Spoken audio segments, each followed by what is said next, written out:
Hello and welcome back. आज हम शुरू करेंगे वहीं से जहां से हमने लास्ट टाइम ख़त्म किया था। यूरोप के अंदर स्टूडेंट्स की क्या सिचुएशन है, आने के बाद क्या किया जाए। और एज यूजुअल मैं तौसीफ के ताबड़तोड़ सवालों के जवाब दूंगा। Over to you Tauseef. हाँ, नहीं, इतने भी ताबड़तोड़ क्वेश्चंस नहीं होंगे। अस्सलाम वालेकुम टू बाउंसर्स। एवरीवन। बाउंसर्स। कोई बाउंसर्स? मेरी तो इतनी पेश ही नहीं थी, बाउंसर कहाँ से निकल रहे? Tauseef but Wahid spinner, Tauseef Wahid spinner थे जो बाउंसर करा सकते हाँ, थे। बगैर स्पिन किए। अ, अच्छा, चलें, coming back to the topic. कल हमने बात की थी कि जब कोई आ जाए उसको यहाँ पे उसका मंथली कितना एक्सपेंस है। तो हमने उसको कंक्लूड किया था कि अराउंड रफली अराउंड बिटवीन 650 to 700 यूरोज में एक शख्स अकेला गुजारा कर सकता है।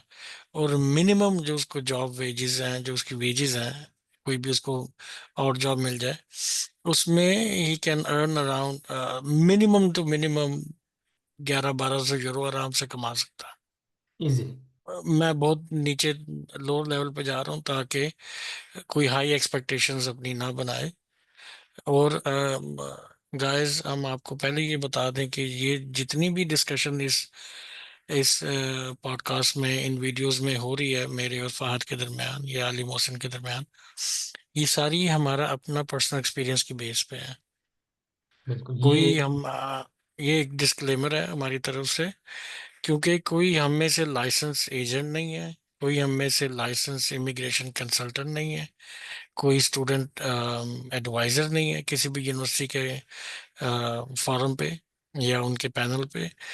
तो ये वो बातें हैं जो हम शेयर कर रहे हैं, बिल्कुल रॉ किस्म की ये बातें हैं जो हम अपने एक्सपीरियंस से जो हमने लर्न की यहाँ पे, और उसे हम आपसे शेयर कर रहे हैं।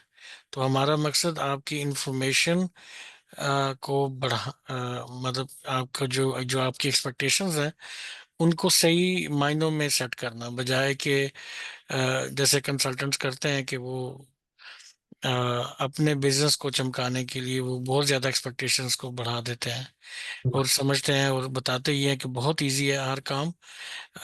लेकिन that's not the case in every European और नॉर्थ अमेरिकन कंट्रीज। तो आपको रियलिटी का पता होना चाहिए। तो इस प्लेटफॉर्म से हम बेसिकली आपको रियलिटी दिखाने की कोशिश कर रहे हैं। और दूसरा ये कि योर फिनलैंड का कोई एजेंट, आप मैं कह रहा हूँ कि कोई ऐसा नॉर्मली नहीं होता। कोई ऐसा सिस्टम सीन ही नहीं है फिनलैंड के। अगर कोई आपको एजेंट बता कर आपसे पैसे ले रहा है तो बिल्कुल कोई ज़रूरत नहीं है। आप खुद भी सारा काम कर सकते हैं, और नहीं तो आप ऑनलाइन स्टडी इन finland.fi की वेबसाइट को देखेंगे तो उधर भी उन्होंने क्लियरली मेंशन किया हुआ चलें, अब आते हैं अपने वापस टॉपिक पे। तो जैसे मैंने रिफ्रेज किया कि हमने एक मंथली एक्सपेंस और मंथली इनकम, पोटेंशियल इनकम की बात हमने की, और ज़्यादातर हमारा फोकस फिनलैंड पे रहा है। फाहद, हमने दूसरे जर्मनी को थोड़ा बहुत टच किया था अपने पिछले कुछ एक आध वीडियो में। मैं अब जाना चाह रहा हूँ जो दूसरे स्कैंडिनेवियन कंट्रीज हैं, मैं उनके बारे में आपसे पूछना चाह रहा हूँ कि एक ज़माने में स्वीडन, डेनमार्क, बेल्जियम, यहाँ की एकेडमिक्स यानी कि ट्यूशन फी जो थी वो फ्री थी। देवर है। ट्यूशन फ्री थी। ट्यूशन फ्री थी वो। हम्म। अम, तो अब कुछ अरसे से उन्होंने मेरा ख्याल है कुछ फी उस पे आयद की है। तो ये बताइए कि ये कितनी है उनकी उनकी जो एक ऑन एवरेज फी है यूरोज में। वो जब उन्होंने लॉन्च किया तो क्या मिनिमम पे किया है उन्होंने, कि उन्होंने फिर अपने उसी स्टैंडर्ड के लेवल पे लेके गए हैं जहाँ पे बाकी यूनिवर्सिटीज um, हैं? ये तकरीबन 10-12 हज़ार यूरो ऑन एवरेज स्वीडन की। स्वीडन ने इसलिए या डेनमार्क ने इसलिए बंद कर दी क्योंकि वो सैचुरेटेड हो गए थे, बहुत दुनिया चली गई थी। और ये पॉइंट अब फिनलैंड का भी आने वाला है, बल्कि आ चुका है आई थिंक। तो स्वीडन की 10-12 हज़ार यूरो पर ईयर रेंज करती है, 80,000 स्वीडिश क्रोने से लेकर 1 लाख 1.5 लाख 2 लाख स्वीडिश क्रोने पर पर ईयर होती है, जो कि 10-12 हज़ार यूरो बनती है। तो ये वेरी करती है university to university, program to program. और ये कुछ जो बिजनेस के कोर्सेज हैं वो 35,000 यूरोस तक भी जाते हैं कंप्लीट। उसकी फीस साल की नहीं, कंप्लीट 2 सालों की या 3 सालों की, जितने की भी है।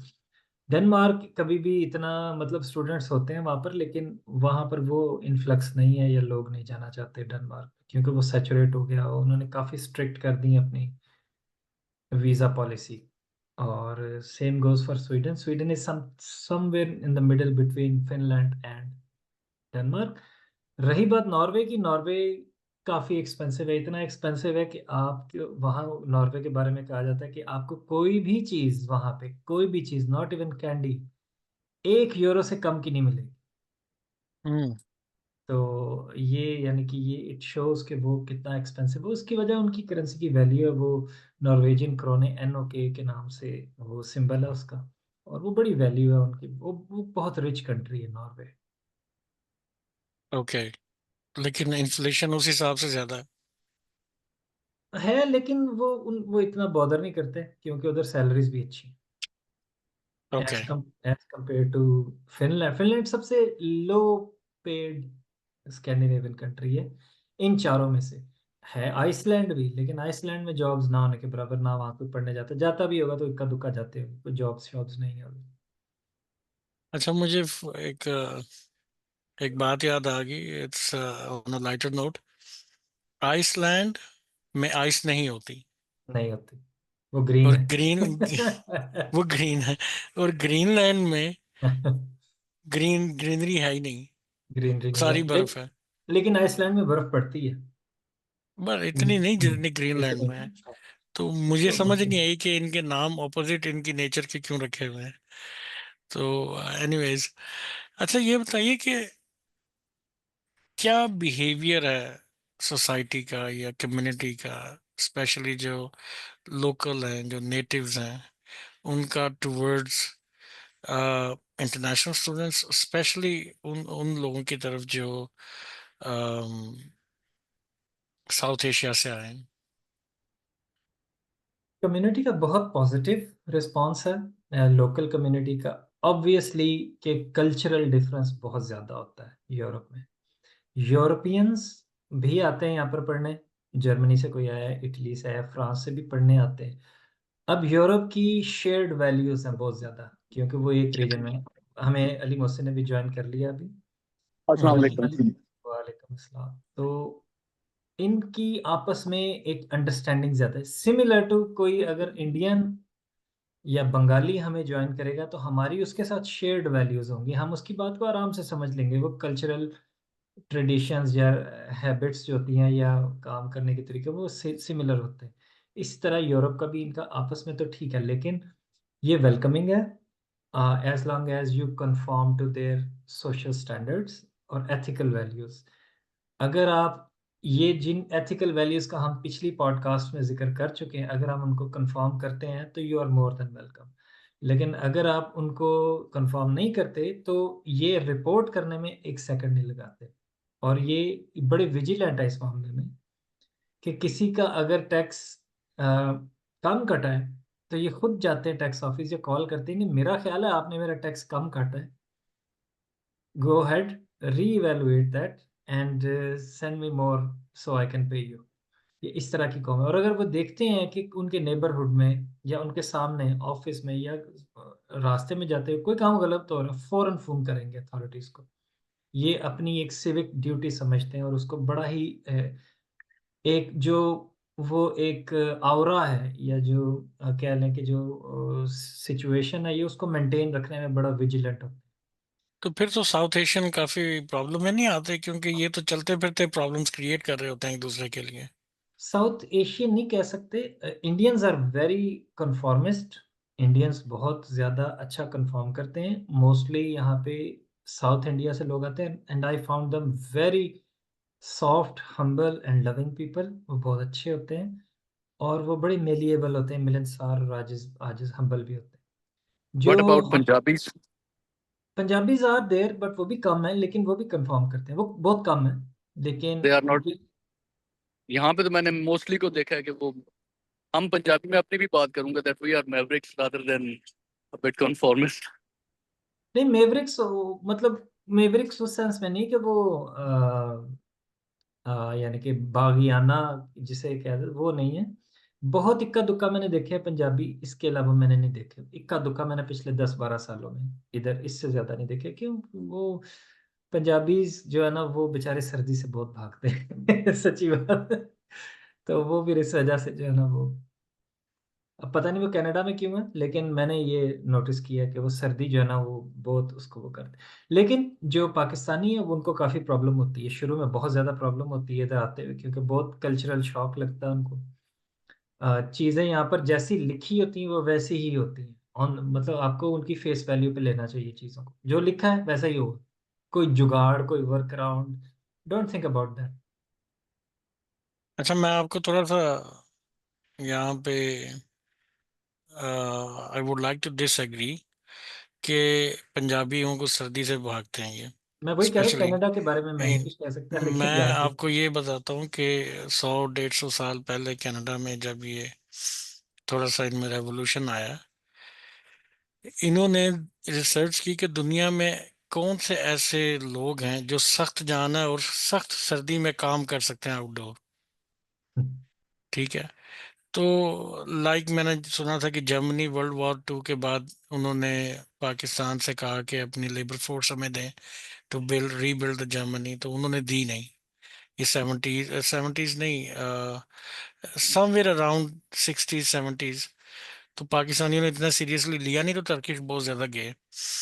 तो उस वक्त तो खैर पाकिस्तान था नहीं जब कनाडा ने लिए, तो कनाडा में 3 बड़े बड़े शिप जो हैं सब कॉन्टिनेंट से पंजाबियों के आए, और वो इंडियन आके यहाँ पे Punjab. Set, Indian. Indian Punjab, मतलब जो जो कंबाइंड इंडियन इंडिया था। तो वो आके यहाँ पे सेटल हुए, अब उनकी आप थर्ड यानी फोर्थ कि जनरेशन। आप यानी कि ये कह रहे हैं कि ऐसे इमिग्रेंट्स जो सर्दी। हाँ, वो उन्होंने यहाँ पे आके आउटडोर काम किया और बहुत ज्यादा काम किया, इसमें कोई शक नहीं।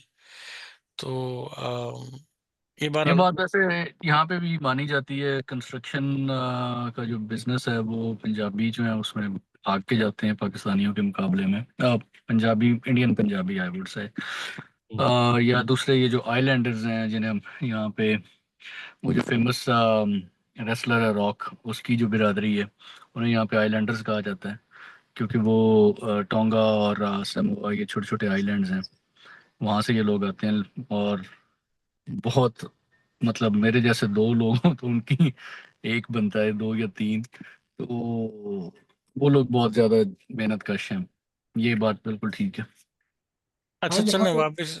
हाँ, यहाँ गो पर अहेड। भी एक चीज़ इस चीज़ में ऐड कर दूंगा कि मैंने अपने लोगों को देखा है कि वो जो अपने पंजाब से होते हैं वो नॉर्मली मिलने मिलाने से सर्दियों में काफ़ी मुश्किल को पेश आती है। तो पाकिस्तानी पंजाब के बारे में ये बात कही जा सकती है। इंडियन पंजाब में इंडियंस मैंने इधर देखे नहीं, पंजाबी बहुत कम है। हम्म। और बाकी जो यूके में बहुत है और पेरिस में बहुत है, लेकिन यहाँ पे नहीं। सही है। अच्छा, स्कैंडिनेवियन कंट्रीज को किसी हद तक हमने थोड़ा सा कवर किया है, तो ये बताइए कि जो नॉन स्कैंडिनेवियन कंट्रीज हैं, जिनमें जो छोटे यूरोपियन कंट्रीज हैं, जिन्हें ऑस्ट्रिया है, जिसके अंदर एस्तोनिया है शायद, जिसके अंदर ग्रीस है, इटली है, स्पेन है। अब स्पेन और इटली, इनकी तो इकॉनमी कोई इतनी ज़्यादा बेहतर नहीं है, और इनके बारे में सुना भी जाता है कि यहाँ पे कोई यूनिवर्सिटीज़ का जो सिलसिला है यहाँ पे, वो कोई, मतलब लोग इतने ज़्यादा they are not tense to go there for education. Austria का मैं सुन रहा हूँ कि ऑस्ट्रिया में जो ट्यूशन फी है वो भी कम है, और उनका क्राइटेरिया भी कम है। तो इसके बारे में कुछ मालूमात मिलेगी आपसे? इटली का मैं कवर करना चाहूँगा। Easiest to land Europe through education और study visa is Italy. Italy सबसे आसान है और स्टडी भी आसान है। उनकी जॉब, उनकी इकोनॉमी ओवरऑल इतनी अच्छी नहीं, लेकिन अगर आप आईटी के हैं तो आपको जॉब मिल जाती है। आईटी में जॉब्स इटली में मिल जाती। Spain is much better than Italy now. Italy की निस्बत स्पेन अब उसकी इकोनॉमी बहुत बेहतर हो चुकी है और ग्रो कर रही है।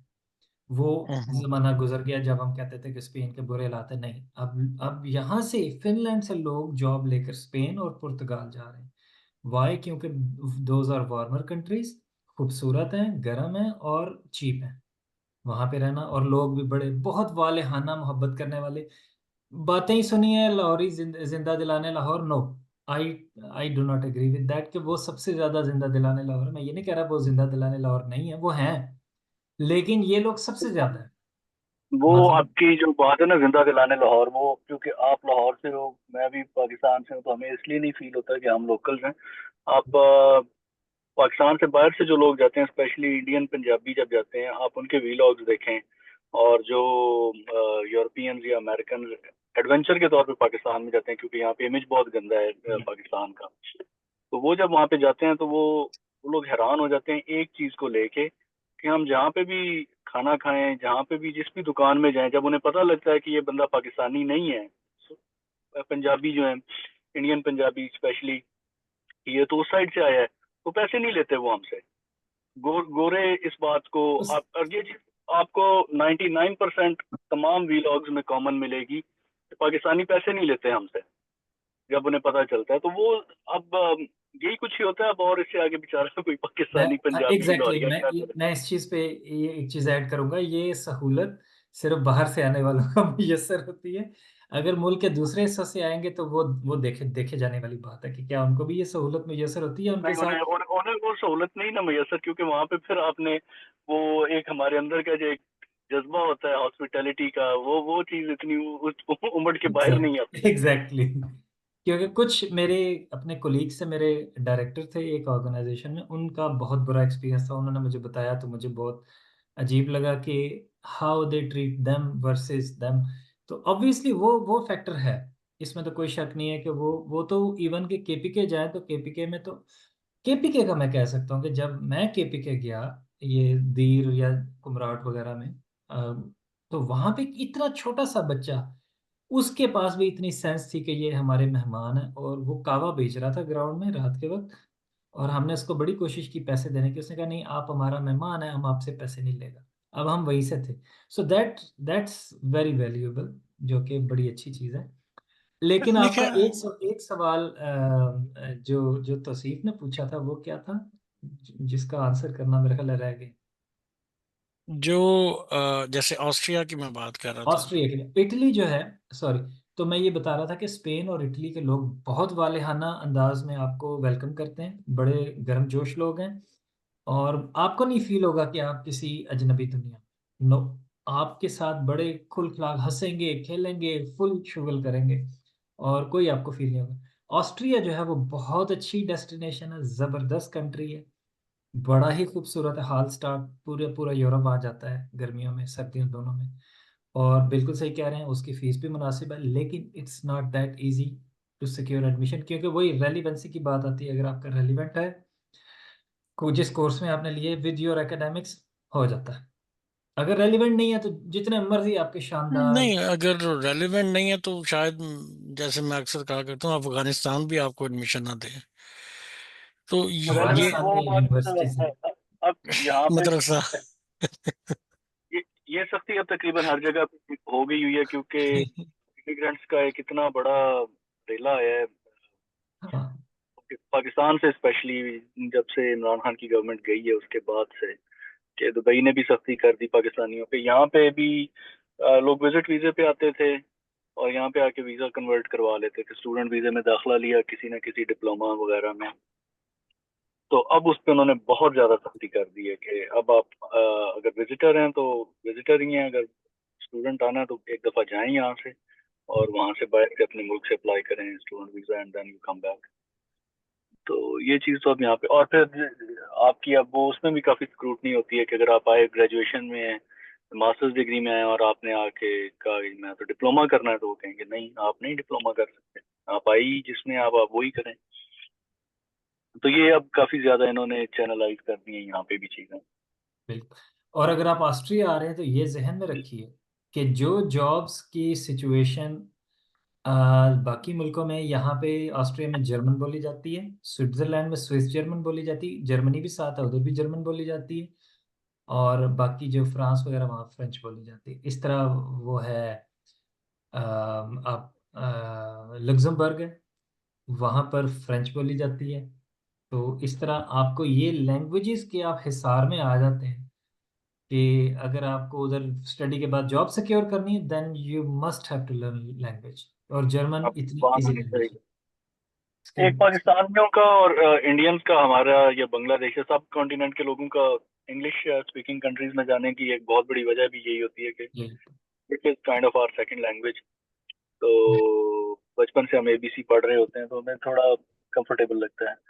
वेर एज फ्रेंच हो गई या जर्मन या कोई भी और जबान है, वो बड़ी अ, मुश्किल तो नहीं है मतलब, लेकिन जिस एज ग्रुप में हम पहुंचते हैं उस वक्त तक एक नई चीज लर्न करना थोड़ा मुश्किल हो जाता है इंसान के लिए।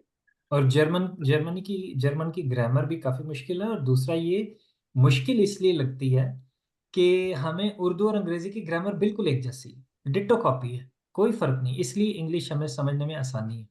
लेकिन जैसे ही जर्मन या कहीं ऐसा फिनिश तो नहीं है कि इंग्लिश और मुझे, सॉरी फिनिश, आप खत्म करोगे।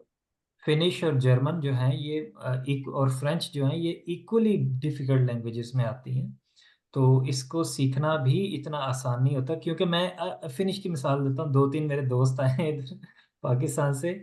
दे are struggling so much to pronounce words. वो क्यों? क्योंकि उनको अंग्रेजी की आदत पड़ी हुई है, वो अंग्रेजी में फिनिश पढ़ना चाहते हैं। तो वो they make so many mistakes. और फिनिश वेरी, वो कहते हैं कि पूरी डिटेल में एक एक अल्फ़ाबेट को क्लियरली प्रोनाउंस करने पे एम्फेसाइज करते हैं, जो हम्म, हम इंग्लिश में नहीं करते। जैसे हम हम्म, मेच्योर मेच्योर को मेच्योर कह देंगे, आर नहीं है, ई नहीं है, लेकिन इधर एक एक लेटर को बड़े गौर से पढ़ना पड़ता है। तो मैच्योर कॉन्टेक्स्ट का भी तो फिर ठीक स्विच हो है जाता है। जब एग्जैक्टली।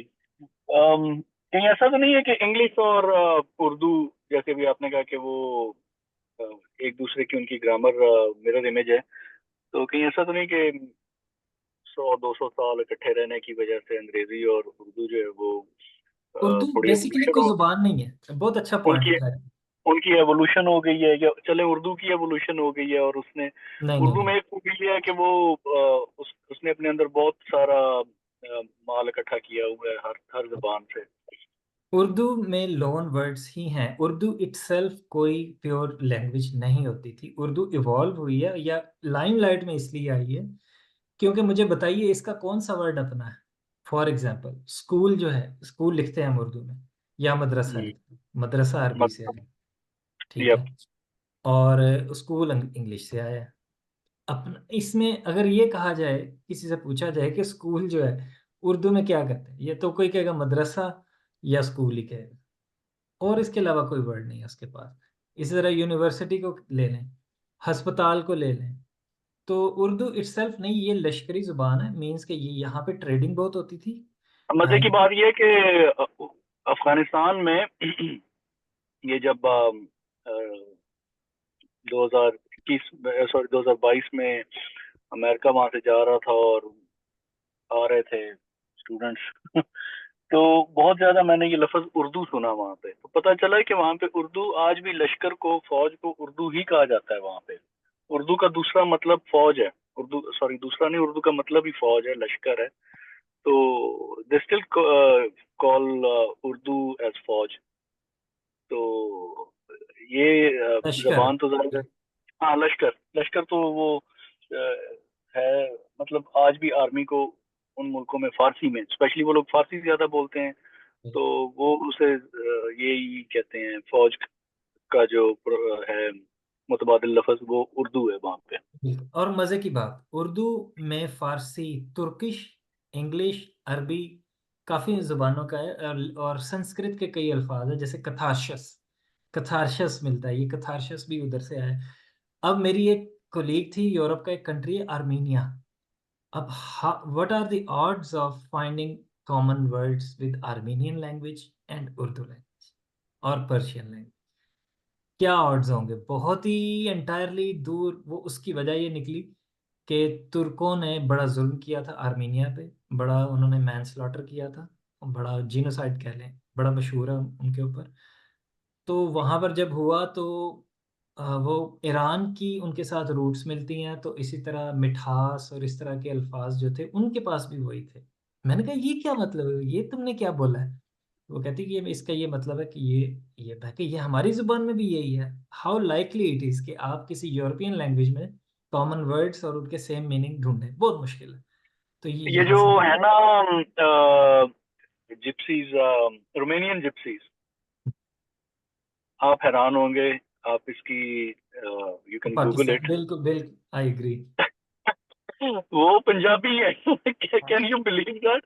जब औरंगजेब ने आके पाबंदियां लगाई और इन्हें मारा पीटा, ये बेचारे भाग गए यहाँ से, हिंदुस्तान से, अफगानिस्तान और ईरान और जो भी इन्हें जहाँ से भी रास्ता मिला, ये गिरते पड़ते यूरोप पहुंच गए।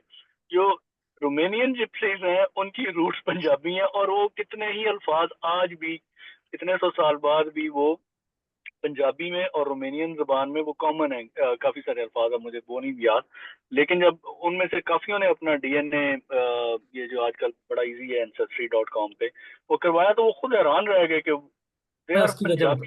ये बहुत इंटरेस्टिंग पॉइंट उठाया है। एक्चुअली वो वहां से आए थे हजारों साल पहले, 60-65,000 ईयर्स पहले वो इंडिया आए थे। और ये जब इधर आए थे तो इन्होंने इधर वो, इन्हें खाना बदोश कहते हैं, ये जिप्सीज हैं। ये यहाँ पर इन्होंने वो की और यहाँ पर मखलूत मतलब बने, इन्होंने आपस में शादियां वगैरह भी की यूरोपियंस के साथ पंजाबियों। शादियां हुई, ऑफ कोर्स, बिल्कुल। बिल्कुल। फिर वो वापस गए, तो जाहिर है कि वो जीन्स जो कैरी कर गए ना, एक इवॉल्व हुआ वो उनका डीएनए। तो हम्म, सर्टनली ऐसा ही हुआ, और कुछ अल्फाज आपको मिलेंगे, लेकिन मैं रोमानिया नहीं, मैं आर्मीनिया की बात कर रहा हूँ जो जॉर्जिया के पास यू आर राइट। मैं उससे मतलब उसी कॉन्टेक्स्ट में है। अच्छा मैंने अच्छा, हाँ, रोमानिया की। वो करीबी है उसके भी। अच्छा, आप लैंग्वेजेस की बात कर रहे हैं या नॉलेज की बात कर रहे हैं, तो आपके नॉलेज में मैं इजाफा करता जाऊं कि पिछले दिनों मैंने एक वीडियो देखी एक स्कूल की। उसके अंदर वो एंकर ने बच्चे से सवाल पूछा कि पाकिस्तान किसने बनाया, तो उसने कहा मरियम नवाज ने। तो ये अपनी जो मुगालता पाकिस्तान आपने पढ़ा है ना, उसमें अपने अपने डेटाबेस में करेक्शन कर लें कि पाकिस्तान मोहम्मद अली जिन्ना ने नहीं बनाया, ये भाईजान मरियम नवाज ने बनाया है। Unfortunately unfortunately it's too late for them, क्योंकि ये अब इंटरनेट आ चुका है। अगर ये नहीं, 90s होता। वो इंटरनेट आ चुका है, उसमें अभी ये होना ये है कि आइंदा जो भी खवातीन के कोई भी गेम्स होंगी, कंपटीशन होगा, 100 मीटर की जो रेस होगी उसमें फर्स्ट मरियम आया करेंगी। 1000 मीटर की जो रेस होगी उसमें भी वो फर्स्ट आया करेंगी। जो निशाना लगाने वाला होता है, जैसे अगर फर्ज करें ओलंपिक्स है औरतों का, खालिस्तान पाकिस्तानी कॉन्टेक्स्ट में, क्योंकि हम थोड़े कंजर्वेटिव हैं, उसमें जो निशाना लगाने वाला है कि फायर करके, वो उसमें भी वो फर्स्ट आएंगी। जेवलिन थ्रो में अरशद नदीम सेकंड आएगा इंशाल्लाह, हमेशा से पाकिस्तान मरियम में आज नवाज से पर। onward। Exactly exactly। वो आपने फिल्म देखी होगी द डिक्टेटर, तो वो जो भी है, उसने अपने गोल्डन ग्लोब अवार्ड शुरू कर दी, उसमें उसने खुद ही ऑस्कर भी ले लिया। वो रेस होती है तो वो पिस्तौल उसके पास होता है, जो भी वो भागने लगता है वो सारों को गोली मारता है। अकेले तो खेल के जीत जाएंगे। पाकिस्तान तो इन्होंने ही बनाया, इसमें कोई शक नहीं है। अल्लाह ने इन्हें सेहत तंदुरुस्ती दी है। आपको बल्कि मजे की बात बताऊं, मैं अभी पढ़ के हैरान हुआ। मैं बड़ा, मतलब मैं, अल्लाह का शुक्र है कि मुझे बड़ी इज्जत मिली। वो सेकंड वर्ल्ड वॉर जो थी, वो जब उसका ये इंस्ट्रूमेंट ऑफ सरेंडर इन्होंने साइन किया जापानियों ने, क्योंकि उन्होंने किया था, हिटलर तो भाग गया था कि मार गया था, वट, वो मरियम नवाज की एफर्ट से हुआ था। जापानी तो हथियार ही नहीं थे डाल रहे। तो इधर जब भी किसी को पता चलता है मैं पाकिस्तान से हूँ, तो वो पहली बात ही ये पूछते हैं, ओ अच्छा तुम वहां से हो? मैं कहता हूँ जी। तो, वो मतलब, अच्छा, ज्यादा मेरा ख्याल है कोई और बात करें ना, चुके चुके जाइए। नहीं नहीं, मैं तो बेसिकली नॉलेज की बात कर रहा हूँ ना, कि हमारे यहाँ जो नॉलेज बट रहा है या बिक रहा है या पता नहीं क्या हो रहा है, वो अब ये हो रहा है कि अब हमारी, पता नहीं, खैर, अब तो एनीवे, इस पे क्या लेट्स। बात करें। Let's back come back to our topic. तो अच्छा, ऑस्ट्रिया का आपने बताया कि बेहतरीन मुल्क है, लेकिन ऑब्वियसली रेलेवेंस आपको चाहिए अपनी डिग्री के अंदर। तो और इटली और स्पेन का भी आपने बता दिया कि क्योंकि एकेडमिक। क्योंकि क्योंकि तौसीफ और अली, मैं, आप जानते होंगे मुझे, अगर हजारों नहीं तो सैकड़ों लोगों ने मुझसे ये पूछा यूरोप आने के बारे में, तुलबा, नौजवान। उन सब को एक बहुत बड़ी प्रॉब्लम होती है और वो लैंग्वेज क्यों हमें सीखनी, वाई लैंग्वेज। तो ये इसी तरह ये है कि अगर आप गोरा साहब हैं और आप इंडिया, खैर इंडिया पाकिस्तान की मिसाल तो देना गलत है, चीन जाकर काम करना चाहते हैं तो आपको चाइनीज़ आनी चाहिए। अगर आप जापान जाके काम करना चाहेंगे तो आपको जापानीज़ आनी चाहिए। तो सिमिलरली अगर आप किसी भी यूरोप के कंट्री जाएंगे आपको, मैं इंडिया पाकिस्तान का नाम इसलिए नहीं ले रहा क्योंकि वो कॉलोनाइज थे, उनके तो ऑलरेडी ऑफिशियल लैंग्वेज इंग्लिश है। So you can survive there और अच्छा, इसकी आपको। इसकी फहद एक वजह ये भी है कि ये जो हमारी, मैं चंद एक को निकाल के, जो हमारी एकेडमिक्स का लेवल है ना, वो हमें सिखाता ही है कि इजी काम करो। खुलासे हम पढ़ पढ़ के पास होते हैं, एग्रीड। वल्लाह ठीक है। बिल्कुल ठीक बात सही है। नोट्स पढ़ते हैं, रिसर्च अपनी करते कोई नहीं, हमें पता है नहीं कि टेक्स्ट बुक में क्या लिखा है, उसको पढ़ना। अच्छा खैर, वो भी एक सब्जेक्टिव बात है क्या लिखा है। तो हमारे पास सिर्फ 4 मिनट रहे। मैं बड़ा दिल दुखता है इस चीज के ऊपर, जब मैं एग्रीड। पाकिस्तान क्रिटिकल में था। थिंकिंग नहीं है, क्रिटिकल थिंकिंग नहीं है, आप मैं क्वेश्चन आपको नहीं कर बताता सकते हूँ टीचर। मैं आपको बताता हूँ कि, और हमारे दोगलापन तो अजीब हाइट पीक पे होता है। मैं जब हाई कोर्ट में था तो हमारा एक सेमिनार, या कह लें कि एक शो होना था, जिसमें सीएम शहबाज शरीफ ने आना था। तो हमने बताना था कि हाई कोर्ट के अंदर आईटी के इनिशिएटिव्स क्या लिए गए हैं। रिक्वायरमेंट ये थी कि जी, because you are from high court you have to speak in English. अच्छा, जो मैं अपने उस ऑफिसर्स के पैनल में सबसे जूनियर था उस वक्त, 4 बंदे छोड़ के मुझे कहा गया कि तुमने सीएम से बात करनी है, क्योंकि बाकी ऊपर के चारों को इंग्लिश नहीं आती। मैं आपको ये बात समझाने की कोशिश कर रहा हूँ कि चलो अल्लाह का शुक्र है हमें आती थी, इसलिए कि पता नहीं क्यों आई, बहरहाल, स्कूलिंग लेकिन अच्छी थी। हाँ, तो हमारी तो जरूरत थी भाई। लेकिन मैंने ये देखा है कि लोग हाईएस्ट पोजीशंस पे पहुंचते हैं, वहां पे भी उनको इस चीज का, ये नहीं कि उनको आती नहीं, लिखनी आती है, बोलने में डर आता है, खौफ लेकिन ज्यादा एक होता है। सवाल यहाँ पे ये है ना कि जब आप पाकिस्तान में हैं तो आप क्यों इतने ज़हनी गुलामी की महराज पे हैं कि आपको सीएम भी पंजाबी, उर्दू को तो छोड़ ही दें, आप भी पंजाबी। तो वो अली जफर की एक फिल्म थी, उसमें वो पंजाबी इंडियन लड़की से शादी के लिए जाता है, तो एंड पे वो उसकी माँ से कहता है कि आप भी पंजाबी, मैं भी पंजाबी, तो इतनी शो मारने की क्या जरूरत थी। वो बाद में उसमें, वो बड़ी मजे की फिल्म है, कॉमेडी है, तो इतनी शो मारने की क्या जरूरत है। सीएम बेचारे को खुद नहीं इतनी आती होगी अंग्रेजी इनका। तो आप ये एक उसकी बहुत पाकिस्तान का अलमिया है कि पाकिस्तान का आपने। बिल्कुल, ये बड़ा अच्छा पॉइंट आपने कहा और मैं ये बिल्कुल इससे कर सकता, मैं एग्री करता हूँ क्योंकि इस आपको बहैसियत साउथ ईस्ट एशियन आपको ग्रूम ऐसा किया गया, ये सिंबॉलिकली आपको बताया गया आपकी ब्यूरोक्रेसी को और आपके ये जितना भी एडमिनिस्ट्रेटिव या लेजिस्लेटिव जो भी स्ट्रक्चर है यार उसको। मेरी सारी स्कूलिंग आर्मी एयरफोर्स के स्कूल्स की थी। हमारे प्रिंसिपल कोई विंग कमांडर थे, कोई कर्नल साहब थे, वो आते थे, बच्चे खड़े हैं, उन्हें उर्दू सही आती नहीं थी, सरगोदे के पंजाबी बैकग्राउंड से वो अंग्रेजी में तकरीर झाड़ के आधे घंटा चले जाते थे। हमें बिल्कुल खाक समझ आ रही है 8वीं 10वीं के बच्चों को कि ये भाई साहब क्या कह गए हैं। और फिर बिल्कुल हमारे यहाँ बीमारी ये है कि आसान जुबान में तो बात करनी ही नहीं ना, वो जो डॉन का एडिटोरियल होता है वहां से मुश्किल अल्फाज चुन के हमने वो अंग्रेजी बोलनी होती है। वो अंग्रेजी शुरू में आके मैंने भी 4 दिन यहाँ पे बोली, लोग मेरा मुंह देखते थे कि यार तुम क्या कह रहे हो। ठीक है, अच्छा, ये लेकिन मजे बिल्कुल। मजे की बात है, मोहसिन बिल्कुल ठीक कह रहा है। लहजा हमारा पंजाबी होता है, ओ पापा कम हेयर, और हम मतलब दिस वर्ड्स इज, ऐसे ऐसे हैवी बोल रहे होते हैं कि जिनका खुद वो ना यहाँ पे इस्तेमाल ही खत्म हो गया, ऑब्सोलीट हो गया। बिल्कुल। बिल्कुल तो वो ये, उधर ही रह गए और वो बिल्कुल शो ऑफ के लिए यूज होते हैं वो वोकेबलरी, बिल्कुल यार बिल्कुल। हमारा तो डबल स्टैंडर्ड ये है भाई। दोनों, दो नए नवेले दूल्हा दुल्हन होंगे ना, पंजाबी होंगे, जब पहले दिन किसी के घर डिनर पे बैठे होंगे या अपने घर तो उर्दू बोल रहे होंगे एक दूसरे के साथ। उर्दू बोल रहे हैं। होता है किस, मतलब हम कितने, पता नहीं, मतलब कंफ्यूज कॉम्प्लेक्स के शिकार हैं, इस कंफ्यूज मामले हैं। में मैं ना सरदारों को थोड़ा सा क्रेडिट दूंगा कि मैंने उनके छोटे छोटे बच्चों को भी ना पंजाबी बात कर, या अंग्रेजी या पंजाबी, जो यहाँ पे भी इवन हैं या थर्ड जनरेशन। हम पाकिस्तानी साइड के जो पंजाबी हैं ना, हम लोगों में ये बचपन में भी थोड़ी सी थी एहसास कमतरी। हमारी कुछ फैमिलीज में इवन हम लोग तो बहन भाई पंजाबी बोलते थे, लेकिन उर्दू सिखाई जाती थी जी बच्चों को कि जी उर्दू बोलते हो जरा, बच्चे जो है ना वो पढ़े लिखे लगते हैं। ठीक है। तो उस तरह से हमने अपनी ज़बान को उधर तलाक दी, फिर उसके बाद अगला फेज़ आ गया अंग्रेज़ी का कि उसने उर्दू को भी तलाक दिलवा दी। तो अब नया ट्रेंड है कि अंग्रेज़ी नहीं, बोलने हम वो कव्वे हैं हमारे ना, हम पास कव्वे रे। गाइस हमारे पास सिर्फ 10-20 सेकंड रह गए हैं, तो हम इसको वाइंड अप करते हैं, तो दोबारा इसको फिर कल कंटिन्यू करते हैं। मैं एक बात ओके पूरी कर दूं, ना तो हम वो कव्वे हैं, ना हम कव्वे रे, ना हंस रे, ना कबूतर बने, हम कुछ नहीं बने। हम पता नहीं को बीच में हम डड्डू डड्डू बने। बने। Okay guys, see you. Okay.